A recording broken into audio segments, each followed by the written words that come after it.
Alright guys, so today I wanted to do a video about game feel and also this is the time for you to take a moment and play test your characters, see how all the locomotions we've done so far feel. So for me, I'll show you what I did. So I have changed the idle pose. The upper arm reaching out, or the arm reaching out, I thought was not as good, so I changed it here. You'll see now it's more it's bent gracefully in front of him, and then I also my walk, I didn't do anything, that's the same. The run, I decided to go back to this run again. I tweaked it a little bit, but it's still not super glad. His head is really weird, it's like unfocused, so that's bothering me. And then I also sped up the sprint so that it would better match the updated movement speed, so it feels a little bit better. And I have that jump and then the regular one there. So go ahead and take a pass at retiming your cycles if necessary.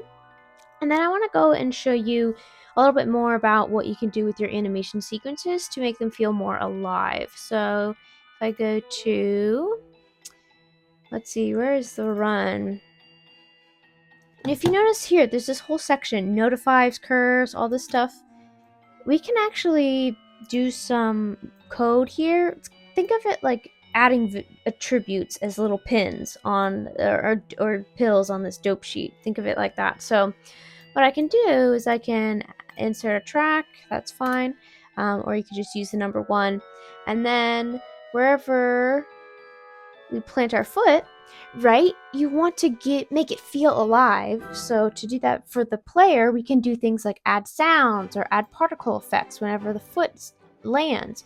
Now obviously if you're doing like a full-on game, you would want this to be dynamic to whatever surface the character is interacting with, whether that's grass would have a different visual effect and different sound versus if they're walking on pavement or stone or whatever. But we're just going to hard code it just so you understand the tools that are available to you, and then you can go into the more details on your own of how to customize it. So we look at these. If you go to add notify, play sound, Niagara particle effects, let's do play sound. And then let's see, I think I have, yeah, so I have an asset pack that I bought on the marketplace, and it just has a whole bunch of them. You can find free sound packs, or you can purchase them, or you can use like freesound.org, use some of those, or make some of your own with Audacity and things like that. I'm just gonna go the simple route, and I will use this. So do I have any FOOTSTEP? No, I don't. So I'll do what I did with the Pumpkin Knight. I think it was like Stone Impact 4 or something. Impact. Oh, here it was. Impact on Stew.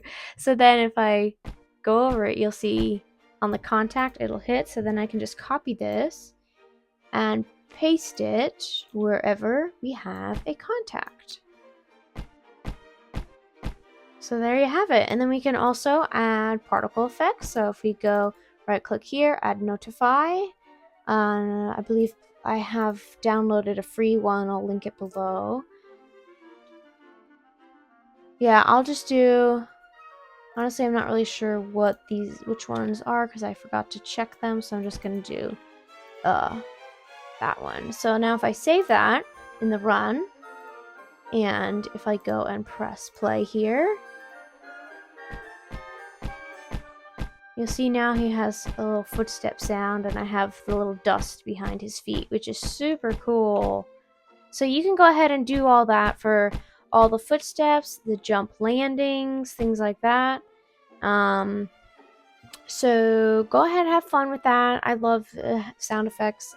Elden Ring has some of the best sound effects in any game I've ever played. I'm always just blown away by that game. And so little things like sound effects or visual effects, they really go a long way with game feel, which I will admit was lacking in my first game. Oops. Now another thing I want to talk about for improving our player here is if I press play, you see how he's dead center in screen space? This is generally bad cinematography and bad composition. It's better to have rule of thirds. So we can go ahead and set that up in our player blueprint. So let's go to our player blueprint. in the viewport here. So what we can do is we want to lower the camera, but don't actually grab the camera because it's constrained with this spring arm here. So what we can do is lower it maybe by his hips here. Let's just do a little trial and error, see what works best. Okay.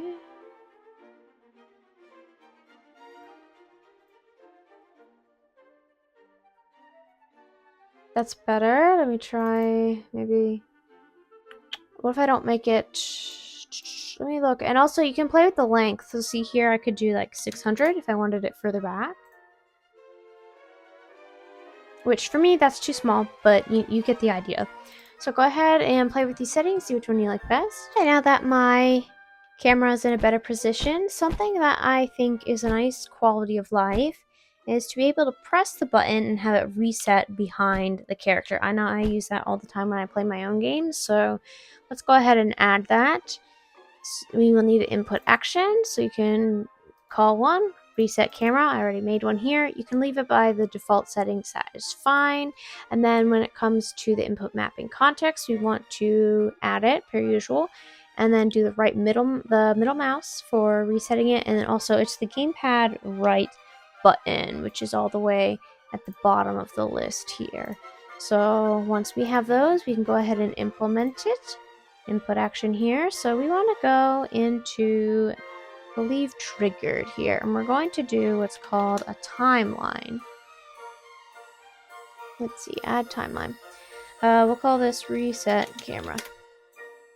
Think of a timeline like a custom event where you keyframe what goes on. So we can add a float track.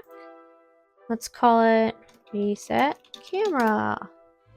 If you right click, you can set a key. So let's set a key, and it's always at imprecise time, so we'll make it precise. And then this is in seconds. I don't want my camera to reset in 5 seconds. That's way too long. We can do like 0.5 or 0.7. I'll just do 0.7, whatever.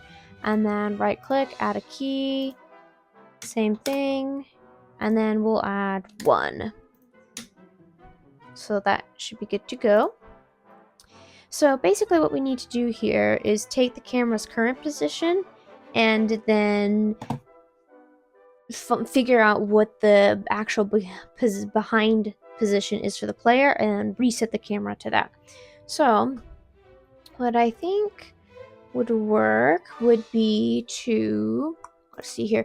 So first we can get the camera's forward position. So I think we can use this arrow here. Drag it in, and then we can do get world, oops, I can't type, get world rotation. Awesome, so now we know what its coordinates are in 3D space. And then from this reset camera, which is the float track we made here, see, we want to drag off, and we want to get a lerp rotator. And then we'll drag this one into the other position. And then from this one, we want to actually do the player controller. So let's do get player. Oh my gosh, sorry, too late. Get player controller. Here we go. And then we want get control. I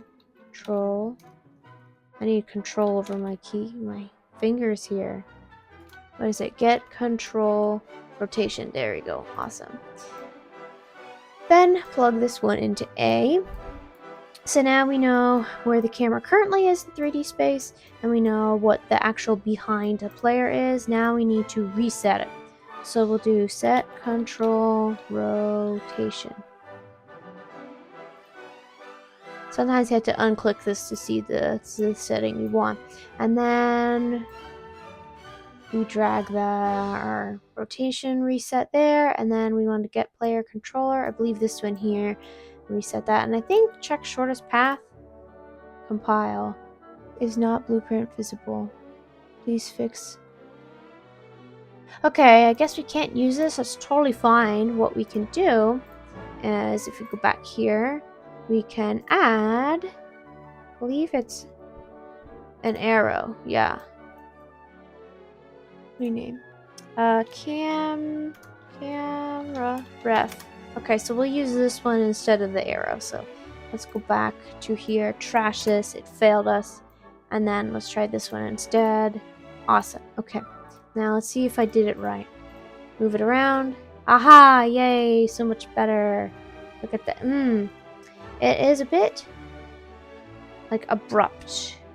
So I wonder if there's a way I can smooth it.